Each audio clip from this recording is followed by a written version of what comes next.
This is the Explorations in Typography Assignment 1 Exdent tutorial. So I'm picking up right where we left off from the indent, and this is the page that we finished with. And I am going to go ahead and actually take this first page here, which has my master page applied to it. I'm going to drag that right into the plus sign here to make a new page. What you might notice over here in my layers or my pages palette is that it went to number 3 because it just automatically goes to the bottom. And I'm just going to push it back up so it goes to number 2. And the reason why is because I set up a page number 3 here with the type, and I did some very basic typesetting to it. I made the point size a little smaller. I did the superscripting, and I think that's about it. And I just wanted to have that set up to make sure this was clean type with no major typesetting so that I could copy and paste it.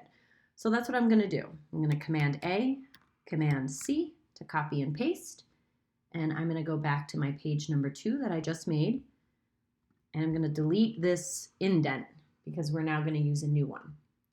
So I'm going to go ahead and make a new text block to take up the whole active area here, and Command V, paste in my new type. And so I'm going to do a finishing of the typesetting in here so it fits in the space nicely, and then I'll show you how to set the extent. So first of all, I was using Mrs. Eves before, and I'd like to find a different typeface. I think I'll choose Univers because it's a sans serif and it sets very differently from Mrs. Eves. So remember, these are explorations, so you should try different column widths, different amount of columns, and different typefaces so you can get practice on how different typefaces set different ways. So Mrs. Eves was somewhat small and kind of petite and delicate, and Univers has some wider features, a higher X height, so it appears a little bigger than Mrs. Eves. So 10 is way too large, and I'm actually going to bring that down to an 8. And I think that looks good, but feels a little tight. So I'm going to open up my leading just a bit, and I think that looks good. I don't think it really needs much tracking, but I am going to add a +10 because I find that to be helpful for typesetting and getting rid of widows or fixing funky rags, and I'll show that in a bit. So I have a little bit of a problem here. I have overset type, so that little icon there is not something I'm happy with. So I'm going to use the same cheat I did before, which is to bring the body copy up to this grid line. So we still have a nice alignment with this in my colophon, and my header can live above it. This time I'm going to bring Speakerman's name right up on the same line as the title, and then just give it a little bit more hierarchy so the title sits like a little bit more higher in visual weight than his name. And I gained a little bit of space there, which is nice at the bottom, but it's not going to be enough. My type is still hanging out down here, and the column is way too wide. I personally would never want to read that. It feels like I'd get very lazy and feel too tired to want to continue. So I need to fix that. So what I'm first going to do is actually copy and paste the footer info and get it out of this body copy area because it doesn't necessarily have to live with it. And I am just going to throw it over here for now while I deal with the main copy, so I don't forget about it, of course. And now what I need to do is try to get this type to fit in this window and not be this wide.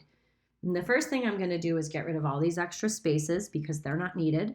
So as a reminder, you only need one hard return for the most part. And when we do add the space between, we're not doing it with a double hard return. So just there, I saved a lot of space, and I'm very happy about that because I have a lot of lines to work with down here, and I can get this to be less wide, which is much easier to read. And it also gives me the chance to check my rag, and it's pretty much in, out, in, out. These lines are a little funky here, but I think these lines are a little funky here. For the most part, they're okay. So I might just give it a little bump here and there. I'm not going to obsess about it too much because some things are going to change anyway. But I'm generally happy with this. And I also have a lot of nice space over here for my footer. So while I'm at it, I'm going to just make that a little smaller. and I think 7 is small enough. And I think I actually will just make it gray so it blends back a little bit more. Great.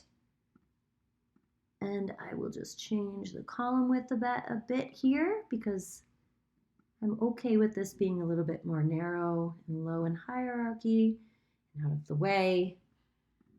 And we have tons of vertical space to work with. So that is working a little better for me. All right, so now I'm going to apply the Exdent. I'm going to Command A to select all and go back in here where the paragraph functions are, where we were before for indent. And as you remember, we were right up here to control the indent, and we're going to do the same thing, except this time we're going to go negative. The only problem is if we go negative, it won't allow us to because the bounding box is right here, and we can't get type outside of the bounding box. So we have to push it over first. And if you could see, this little arrow has this full line here pushing over all the type. That's exactly what we're going to do. Then we'll go back and negative pull out the first line. So I would like to set this with a 2M Exdent. And to do that, I need to know what my point size is. And its point size is 8. And if you remember, an M is equal to the point size. So 2M Exdent would be 16 points.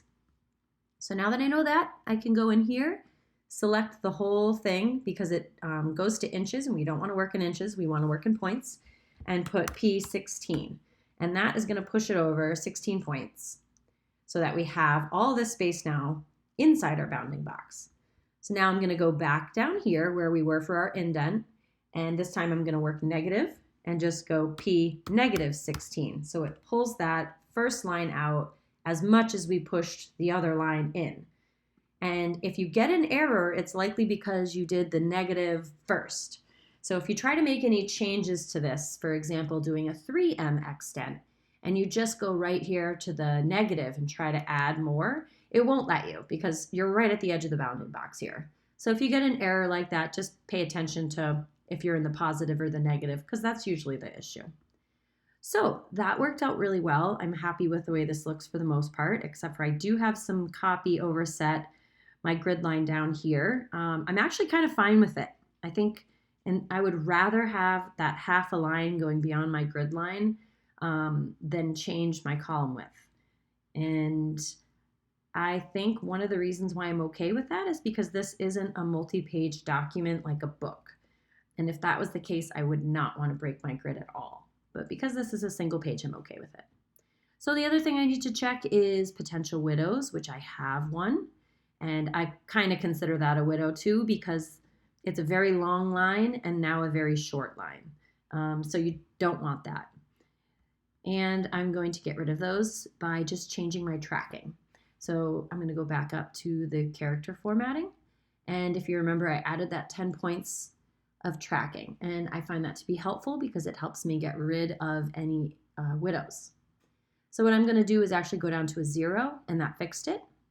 And what I don't want to do is start jumping around any more than 10-point difference. So I'm going to do the same exact thing down here. And I don't know if it's going to fix it, but I'm going to try. It did fix it. Fabulous. Never works out that easy. So because this paragraph and this paragraph are so far apart, if I had to go to a +20, I might be okay with that. What I don't want to see is this being set at a +10, this being at a +20, and then this being at a 0, because we're going to start to see the difference in that. And the whole thing is we just want it to blend in really nicely. And it does right now, so I'm happy with that.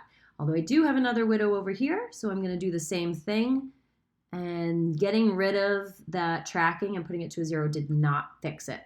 So I'm going to put it back at a 10, and also, let's see if okay, a 20 did work. And I'm fine with that. It doesn't seem to have made too much of a difference. And I have the hard return in here. I'm going to keep it for the sake of not having, because I haven't shown you how to do space between yet. So I'm just going to kind of keep this, even though it's a pretty big giant space and I hate it so much. We'll look at that at the next tutorial. So the only thing left to do right now is to just update our notes. So up here is not an indent anymore. It is an exdent. And this is Univar Light, Univar 45 Light, 8/11. So I'll update that.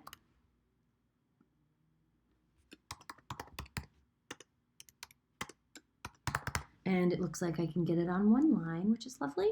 I am going to keep my tracking to 10 because that was my starting point. Even though I've changed a couple, the majority is 10, so I'm going to leave it at that. And this is a wide column now, so I'll update that. And this is a 2M Exdent, so I'm going to update that as well. And that is how you set Exdents.